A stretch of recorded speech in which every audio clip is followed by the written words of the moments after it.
The affordable housing agenda was a key pillar in President William Ruto's Kenya Kwanza Alliance manifesto, with at least 33 active sites offering employment to more than 120,000 youths.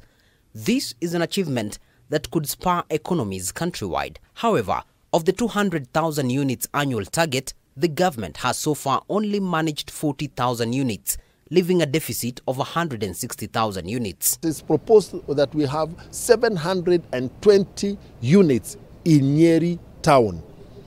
The purchase of the building stones from the rock quarries is a stimulus project. So it directly injects money into the Nyeri economy alongside the provision of jobs. And lastly, there is skills transfers. On health, the government took a different approach, with the National Treasury reducing its allocation by 5.6 billion in President Ruto's maiden budget. This was seen by various health stakeholders as an impediment to the implementation of key health projects. However, the introduction of community health promoters on a government stipend is a game changer. They do a lot than even our health officers, to be very honest, because you'll always find them at the ground doing work, doing everything. So for me, on community health workers, I am supporter number one. The government has made commendable steps in the field of agriculture with the distribution of subsidized fertilizer with the aim of increased production in successive planting seasons. This did not come without its hurdles, as there were limited distribution points with claims of unfair distribution. We have some improvements to do. But the beauty of it is that we have recognized the problem.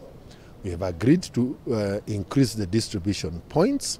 We have developed that conversation further so that in the next main planting season, we want to see the possibility of supporting farmers under the subsidy, agricultural production subsidy program with certified seeds that have a higher yield.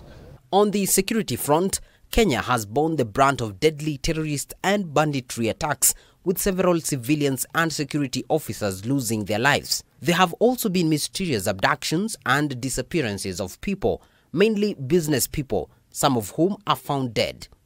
The infamous Shakahola massacre incident cannot go unnoticed as one of the most glaring security breaches under the Ruto administration. While deliberate efforts by the government have been registered in some areas, the cost of living dilemma remains a thorn in the flesh, with most Kenyans feeling that the government is out of touch with things on ground. Even after opening so many streams of collecting revenue, you are still saying your revenues are low. What the government has done is that it has kept away from subsidies because they are prone to abuse and are only benefiting a few individuals. From next year, the middle of next year, after paying off this debt, the interest and everything and taxation will go down. That one I know.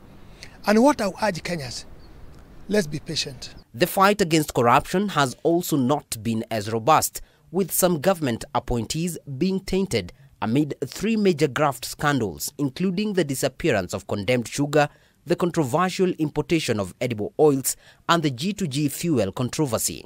It would be very biased of me to say that we have done much or anything that can be seen or commended in terms of fighting corruption. From 2013 with our new constitution, it's like we entrenched it completely, sorry to say. It is in the counties, it is at the top level. There's still a lot of loopholes which are there. You can see now like cooking oil. Now even me, I'm not understanding. Today we say this, tomorrow we say this. And I also urge the president to whip the ground to his people. When they are issuing a statement, let them think twice on when they are issuing this. Privatization of some institutions as a means of reviving them has also faced sharp criticism, with calls for greater clarity on how the government plans to go about the process. Whatever we are privatizing is the wealth that belongs to Kenyans. Then can Kenyans get the first priority? And only when strategic investment and value addition is required, that then we go out and specifically target the people with the skills, the competence, and the right money to invest in the privatization program. The proceeds from privatization must be targeted in terms of exactly where they are going to be applied.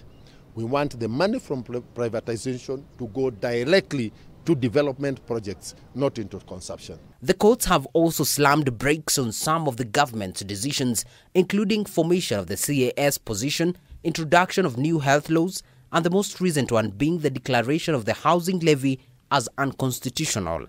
So perhaps maybe we've had a push and pull on issues like affordable housing levy, but I can say that we are doing much better in terms of compliance with the law. It's like in the new constitution, we gave the judiciary a whole of everything. They can do what they feel is good, what they feel is bad, and they can walk away.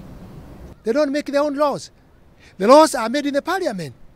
So if we pass something wrong and we blame judiciary, I think it's wrong. Why is Attorney General, Solicitor General, Parliament advisors, and all those kind of things? If it's not aligned with the constitution, let's agree to be discussed in the cabinet, bring in the parliament, let the parliament discuss it, let Muturi advise and his people, so that we can align all of us in the constitution. On matters diplomacy, the president has also come under sharp criticism, having covered 48 international trips in his first year in office.